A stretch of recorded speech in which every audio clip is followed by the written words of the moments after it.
சொல்லி அடித்த பாஜக ஒரே கல்லில் 2 மாங்காய். புதுச்சேரியில் நடக்க போகும் தரமான சம்பவம். புதுச்சேரியில் நடக்கும் அரசியல் நிலையை பார்க்கும்போது தேசிய ஜனநாயக கூட்டணி மற்றும் எதிர்க்கட்சிகளின் கூட்டணி ஆகியவற்றிற்கு இடையில் மிகப்பெரிய வித்தியாசம் தெளிவாக இருக்கிறது. கடந்த 5 ஆண்டுகளில் பிரதமர் நரேந்திர மோடி மற்றும் முதல்வர் ரங்கசாமி தலைமையில் புதுச்சேரி மிகுந்த வளர்ச்சியடைந்துள்ளது. பொருளாதாரம், அடிப்படை வசதிகள், பெண்கள், இளைஞர்கள், விவசாயிகள், மீனவர்கள் உள்ளிட்ட அனைத்து தரப்பினருக்கும் பல நலத்திட்டங்கள் செயல்படுத்தப்பட்டுள்ளன. வரவிருக்கும் சட்டமன்ற தேர்தலை முன்னிட்டு என்டிஏ கூட்டணி மிக அமைதியாகவும் ஒற்றுமையுடனும் தொகுதி பங்கீட்டை முடித்துள்ளது.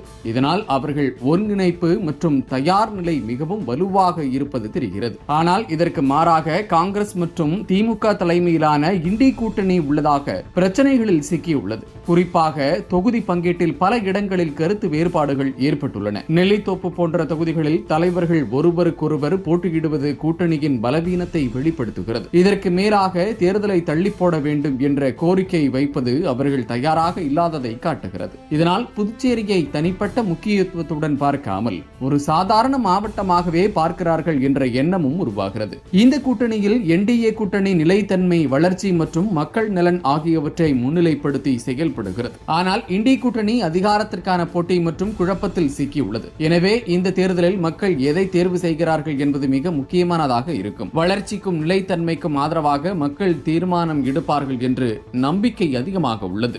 இதனை கருத்தில் கொண்டால் கடந்த காலத்தில் செய்யப்பட்ட வளர்ச்சி திட்டங்கள் மற்றும் மக்கள் நல சாதனைகளை அடிப்படையாக கொண்டு என்டிஏ கூட்டணிக்கு மக்கள் ஆதரவு அதிகரித்து வருவது தெளிவாக தெரிகிறது. குறிப்பாக நரேந்திர மோடி மற்றும் ரங்கசாமி தலைமையில் நடந்த முன்னேற்றங்களை வைத்து பார்க்கும்போது புதுச்சேரியில் பாஜக கூட்டணி உறுதியான வெற்றியை பெறும் என்பது அரசியல் வட்டாரங்களில் வலுவான நம்பிக்கையாக உருவாகியுள்ளது.